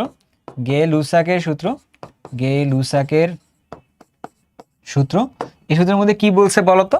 বলছিল হচ্ছে, আচ্ছা এই বয়েলের সূত্রের মধ্যে কি স্থির যেন ছিল? এন আর টি হচ্ছে স্থির ছিল। এখানে তাহলে কি হবে? হচ্ছে এন আর ভি হচ্ছে তাহলে স্থির হবে, এন আর ভি হচ্ছে তাহলে কনস্ট্যান্ট হবে। আমি তখন যেগুলো জিনিস লিখলাম ওই জিনিসগুলো তুমি এখানেও লিখবা। দেখো তুমি কি বলবা? পি এ সমানুপাতিক টি, এটা অর্থাৎ পি সমান কে টি, অর্থাৎ কি বলতে পারো? P1/P2 সমান T1/T2, P1/T2, এই জিনিসগুলোই বলতে পারো। ঠিক আছে, সূত্রদ্বয় তুলনা করে বলতেছো আর কি, যে কোনটার মধ্যে কি স্থির, কোনটার মধ্যে কি জিনিসটা, ফর্মুলাগুলো কি, এরকম চাইলে কিছু গ্রাফও দেখাইতে পারো, নাও দেখাইতে পারো আর কি। ডান এটা। আচ্ছা, এ গ্যাসে বিদ্যমান অণুর সংখ্যা কত? এ গ্যাস কোনটা? 1 মোল গ্যাস, তাপমাত্রা হচ্ছে 30, চাপটা হচ্ছে, আচ্ছা এটা একটু সরে গেছে এদিকে, তাই না? চাপটা হচ্ছে কত? 80, আয়তনটা হচ্ছে এত। বি গ্যাসের ক্ষেত্রে হচ্ছে এত। তাহলে এ গ্যাসের ক্ষেত্রে বিদ্যমান অণুর সংখ্যা কত? আচ্ছা দেখি আমরা কি কেন বের করতে পারি। আমরা জানি পিভি সমান হচ্ছে এনআরটি জানি, তাহলে আমরা এন আগে বের করি, তাহলে পিভি ডিভাইডেড বাই হচ্ছে আরটি করি। পি এর মানটা কত বলছে? পি এর মানটা বলছে 80 সেন্টিমিটারের ক্ষেত্রে বলছে আর কি, তাই না? আচ্ছা, তাহলে তোমাকে আগে পি বের করে নিতে হবে। তাহলে পি হচ্ছে কত? 80 ডিভাইডেড বাই কত করবা? 76 কেন করবা বলো তো? এত করলে এটিএম আসবে, বুঝছো তো কেমনে? তো আমরা সেন্টিমিটার সাথে হিসাব করছিলাম, মনে আছে? মিলিমিটার থেকে 10 কমে 10 দিয়ে ভাগ করলে যেটা হয় সেটা সেন্টিমিটার ছিল আর কি জিনিসটা। তাহলে কি হলো? এত এটিএম, তাহলে এটিএমটা তাহলে কত আসবে? 80 ডিভাইডেড বাই 76, তাহলে 1.052, এত হচ্ছে এটিএম, আচ্ছা গেল, এত হচ্ছে এটিএম। তারপরে হচ্ছে তাপমাত্রা, তাহলে টি কত? 30 ডিগ্রি সেলসিয়াস তাপমাত্রা, তাহলে 30 ডিগ্রি সেলসিয়াস মানে হচ্ছে 303 এত কেলভিন। পিটি, তারপরে আসছে কত? ভি আসছে, ভি কোনটা? ভি হচ্ছে 450, মিলিলিটার, 450 মিলিলিটার, অর্থাৎ 0.45 এত হচ্ছে লিটার, এখন তুমি আমারে বলো এখানে তাহলে মান বসাবো কেমনে?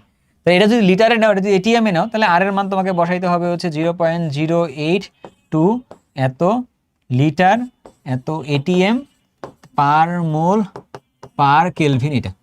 আচ্ছা, তাহলে পি আর টি কোনটা হবে? পি এর মান হচ্ছে 1.052, ভি এর মান হচ্ছে কত আসবে? 0.45, টি এর মান কত হবে? টি আর এর মান আসবে 0.082 ইন্টু টি এর মান কত আসতেছে? টি এর মান হচ্ছে 303। এইটা করলে ভাই কত মোল এ গ্যাস আছে এটা পাওয়া যাবে, তো এর থেকে অণুর সংখ্যা বের করা যাবে। ঠিক আছে, আগে করে দেখো। 1.052 ইন্টু 0.45 ভাগ 0.082 ইন্টু 303, তাহলে হচ্ছে কত আসতেছে, তাহলে এন এর মান আসতেছে তোমার কাছে হচ্ছে 0.019, ঠিক আছে, এত এত মোল আসতেছে, এত মোল আসতেছে। তাহলে এখান থেকে তুমি যদি বলো এখন এটা হচ্ছে এ গ্যাসের মোল সংখ্যা, তাহলে এর এন তাহলে কত হবে, এর সাথে গুণ করতে হবে হচ্ছে 6.02 ইন্টু 10⁻23, গুণ করলে তাহলে কত আসে 1.147 ইন্টু 10⁻22, এতটি এতটি অণু, কিসের এতটি অণু, এতটি কিসের অণু, এটা হচ্ছে এ গ্যাসের অণুর সংখ্যা হচ্ছে এত। বুঝছো, একটু কেমনে কাজ করা লাগবে না করা লাগবে আই গেস বুঝতে পারতেছি আর কি। হ্যাঁ, এটা আচ্ছা, কত গ্রাম আছে, তাহলে আমার কাছে মনে হয় তুমি আবার জিনিসগুলো ক্লিয়ার। তোমার কাছে টি আছে 303 এত কেলভিন, তোমার কাছে দেখতেছো ভি আছে 50 লিটার আছে, তারপরে দেখতেছো যে পি আছে হচ্ছে 30 এটিএম আছে, তুমি সব কিছুই তোমার কাছে আছে। তোমার কাছে এন বের করতে হবে, তাহলে পিভি ডিভাইডেড বাই হচ্ছে আরটি। এন বের করা মানে হচ্ছে কি ডাব্লিউ বাই এম, এখান থেকে পি ভি ডিভাইডেড বাই হচ্ছে আরটি। তাহলে তুমি এখান থেকে ডাব্লিউ বের করতে গেলে P into V into M divided by হচ্ছে আরটি, তুমি এখানে বসাইলে সুন্দরভাবে তুমি ডাব্লিউর মানটা পেয়ে যাবে। পি এর মান কত, পি এর মান হচ্ছে 30, ভি এর মানটা কত, ভি এর মান হচ্ছে 50, এম এর মানটা কত, কার্বন ডাইঅক্সাইড যেহেতু তাহলে 44, আর এর মান হচ্ছে 0.082, টি এর মান কত, টি এর মানটা হচ্ছে হ্যাঁ 303, তাই না, 303 না 303, বসাইলে আমাদের এখানে একটা মান চলে আসবে। কত দরকার আছে, ক্লিয়ার? ওকে। উদ্দীপকের সারণীতে উপাত্ত থেকে গ্যাসের কোন সূত্রের প্রয়োগ পাওয়া যায় আর কি। আচ্ছা, আয়তন এত হইলে তাপমাত্রা এত, আয়তন এত হইলে তাপমাত্রা এত, আয়তন এত হইলে তাপমাত্রা এত। এখন তোমাকে তো ভাই এটা হিসাব নিকাশ করে দেখা লাগবে যে যদি এটা V1/V2 T1/T2 এই ফর্মুলা মানে, তাহলে এটা অন্য সূত্রের দিকে যাচ্ছে। চলো এটা করে দেখি আমরা কি হয়। ধরলাম এটা ধরলাম V1, এটা ধরলাম T1, এটা ধরতেছে V2, তখন T2 এর মানটা কত আসে। আচ্ছা দেখি, তাহলে V1/V2 সমান T1/T2, আমি যদি বের করি এবার T2 এর মানটা, তাহলে T2 এর মান কত আসে, তাহলে T1 into V2 divided by V1, এই তো। তাহলে T1 এর মান কত 273, V2 এর মানটা কত 24.45 ডিভাইড বাই V1 এর মানটা কত 22.4। তাহলে কি করতে পারি, 273 ইন্টু 24.45 ডিভাইড বাই 22.4 করলে যেটা আসে 297.98 এত কেলভিন আসতেছে T2। তাহলে আমাদের সাথে মোটামুটি মিলে গেছে, তাই না, এই মানটা সেম। তার মানে কি বলতে পারতেছি বলো তো, যে এই যে উপাত্তগুলো যেটা দিচ্ছে এইটার সাথে এটা, আশা করতে এটার সাথে এটা মিলে যাওয়ার কথা। তোমরা ট্রাই করে দেখতে পারো আরেকটা ভ্যালু নিয়ে এখানে, যদি দেখো যে এই ট্রেনটা মানতেছে যে আয়তন বাড়ার সাথে সাথে তাপমাত্রাটাও বাড়তেছে, আয়তন বাড়ার সাথে সাথে তাপমাত্রাও বাড়তেছে, এবং এই সূত্রটাকে সেটা ভ্যালিডেট করতেছে। তাহলে এই সূত্রটা কোন সূত্রটা, ভি সমানুপাতিক টি, এটা ছিল হচ্ছে আমাদের কাছে চার্লসের সূত্র ছিল আর কি। এটা হচ্ছিল আমাদের কাছে চার্লসের সূত্রকে সমর্থন করে, চার্লসের সূত্রকে সমর্থন করে। এটা বলছে কোন সূত্রকে সমর্থন করে, তো এইটা বলছে চার্লসের সূত্রকে সমর্থন করে, এটাকে তখন ব্যাখ্যা করতে হবে আর কি, হালকা পাতলা এই প্রুফটা করে জাস্ট বলে দিলে চার্লসের সূত্রকে ব্যাখ্যা করে মানে সমর্থন করে, শেষ। এইবার আসো এটাতে কি বলতেছে, উদ্দীপকে কোন গ্যাস অণুর সংখ্যা সবচেয়ে বেশি আছে আর কি। এ গ্যাস আছে, বি গ্যাস আছে। আচ্ছা আমি তোমারে বলি, জাস্ট প্রসেসটা তোমরা নিজেরা এটা করবা, এটা হোমওয়ার্ক করবা। তো এটাতে কেমনে কাজটা করবা এটা বলি আগে। এখান থেকে তুমি আগে এন অফ এ বের করবা, এখান থেকে এর টোটাল এন অণুর সংখ্যা কত এটা বের করবা, এর থেকে এন অফ বি বের করবা, তাহলে এখান থেকে তুমি এর টোটাল অণুর সংখ্যা কত এটা বের করবা, দুটোর মধ্যে তুলনা করবা যে কোনটাতে বেশি আছে। এটা আবার বের করবা কেমনে, এন এর ফর্মুলা তুমি জানো, পিভি ডিভাইডেড বাই হচ্ছে আর টি করলে বের হয়ে যায় আর কি। তাহলে এন অফ এ করতে গেলে এইটার তথ্য ইউজ করবা, এন অফ বি করতে গেলে এটা তথ্য ইউজ করবা আর কি। বুঝছো, এটা নিজে একটু করতে পারবা।